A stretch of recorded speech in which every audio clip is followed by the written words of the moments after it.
This week I'm sharing 10 things which I wish I had known when I started filmmaking.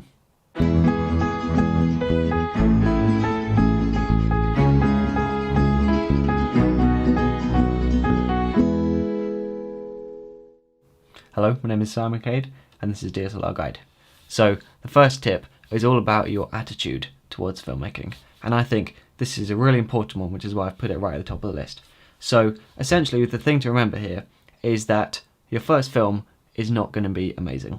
That, to be honest, really is a fact. You just have to kind of get it out of the way and just get that practice under your belt, and I think that really is the most important thing. So as you're making this film, sure, people might criticize you. Sure, you might watch it and you might say, you know what, this actually isn't nearly as good as I'd hoped.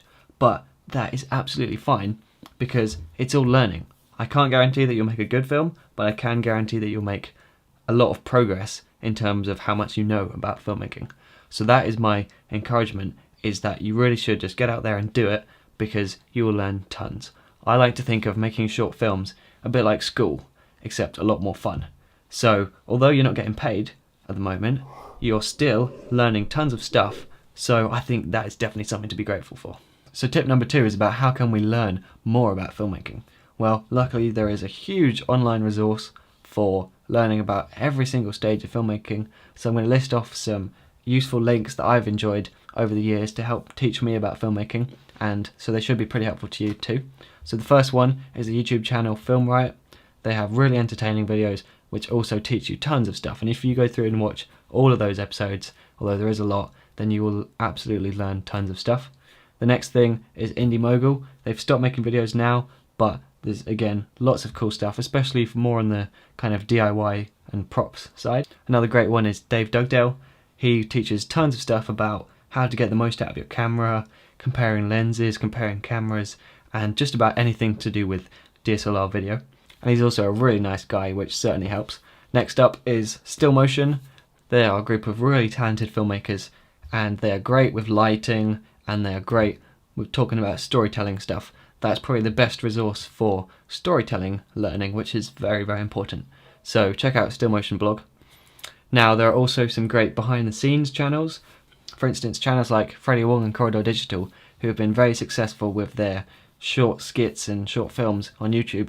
They also have really good behind the scenes channels to go with them, and they cover loads of stuff on there, and they're just also really entertaining and really useful. Now there are also some great blogs which are worth following. Ones that I've been into recently are EOS HD, but also of course No Film School, which if you're not following that, then you really should be, because they do everything to do with filmmaking and they really do share some great content, so it's really worth checking out. So you've got all this information at your fingertips, but where do you start? So this is tip 3, that if you want to improve your filmmaking skills, then I think firstly you should look out for things to do with storytelling and learn as much as you can about storytelling. Then move on to audio, because audio is hugely important in filmmaking, and then lighting, because that's often overlooked, and then go back to storytelling and learn even more about storytelling. And if you keep kind of doing that, then you will really be setting yourself on a good foot to get started with learning all about filmmaking. So next up, let's talk about how we can actually get started, because it can seem a little bit daunting when you suddenly realise, right, I've got to have a script, actors, and all that sort of stuff. So I think a really good way to start out, and whether you're starting out or not, this is actually a pretty good exercise to do, and that is to find a photograph or a screenshot from a movie that you like, or a whole scene from a movie, and then just do everything you can to recreate that as closely as possible. So look at the lighting, look at the sound if you're doing a clip, and just try and make that as close as possible, and that will really teach you a lot about how the professionals that were behind that original one, how they managed to achieve that, and I'm pretty sure that you will learn a lot from doing that. And then once you've done that, a really good way to ease yourself into the filmmaking process is to make a music video. So find a song that you like, or if you have a friend that's a musician, then even better, and then you just make a video for that song, thinking about how you can get it to fit with the song, and also just try and come up with a little idea, a little story that you can tell. And then the good thing about music videos is you don't have to worry about sound, and also you can just be totally free in terms of creativity. You know, you can go as crazy as you want or do whatever you want really, because it is a music video, and that'll give you something which you can say, yes, this is totally my work, and you can be really happy and proud of that, and you can finish that off and then take a look at what you've learned from that and move on to the next project. So tip number 5 is basically to just do as many projects as you can. Every time you do a project, you'll be learning new stuff, so it really is beneficial to just get out there and film stuff.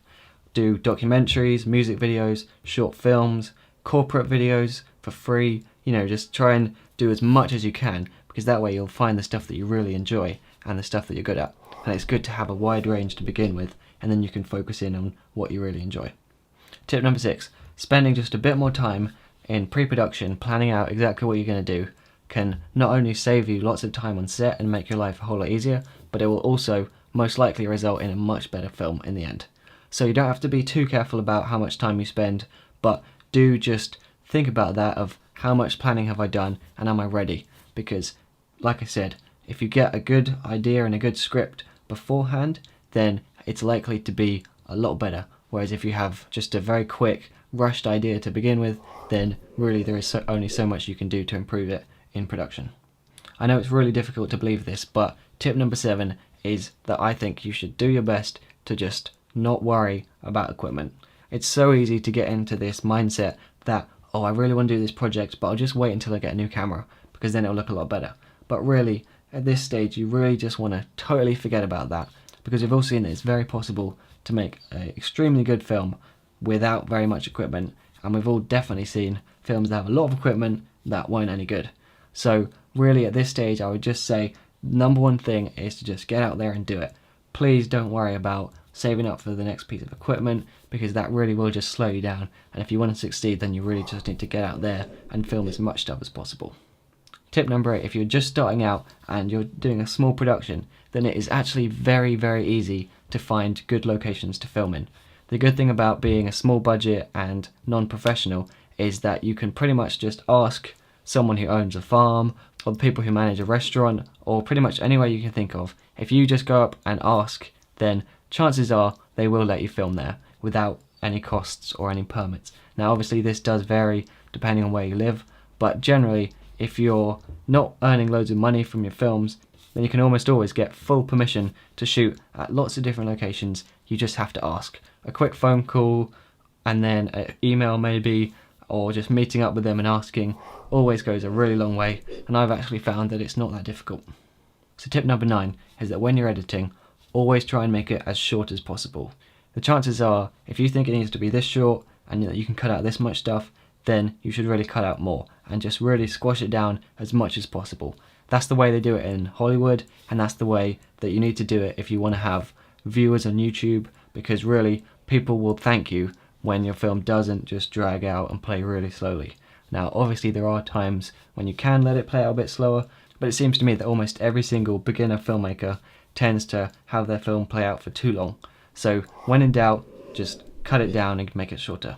And tip number 10 is don't be discouraged if you're not getting very many views, or if you haven't been scouted to be the next director in Hollywood. I think that it's really important that you remember that just as if you were in law school trying to be a lawyer, or in some kind of education trying to be a doctor, you have to go through those years where you're not earning money and where you're not doing exactly what you want to do, but that time is still extremely valuable because of the education and the learning that you're getting. And I think it's very similar with filmmaking, except a lot of people tend to think that they will become professional straight away, or they think that they'll get lots of recognition online. And I think just remember that every film you make is extremely valuable for yourself, because you are improving and you're working towards a stage where you can become a lawyer or become a doctor in that little metaphor. So I think that's really important to remember. Don't be discouraged. And the final tip, which is a bonus one, because I've kind of said it already, but that is basically just make as many films as you can. I really can't stress enough how important it is that if you want to be a filmmaker, you need to just get out there and do it. Because sometimes we really need that just little kick to say, get on with it. Stop watching videos about how to make them, and stop, sitting around being lazy, and just get out there and do it. If that's what you want to do, then that really is the best way. And I cannot stress enough that every single time I've made a film, it's been a huge learning experience for me, and that really is the way to just work your way up to getting a good demo reel, and then maybe you can get hired, or maybe by the time you've been making videos for a while, some will get lots of views on YouTube. You never know how it's going to work out, but there really is no harm in just trying your best and making lots of stuff, because that really is, like I said, the best way to learn. So that's it for this week, and I'd like to remind you of my Twitter account, which is @DSLRguidance. I do weekly tips and weekly sharing videos, which I really like, so check out that if you're interested, and yeah, I'll see you next time.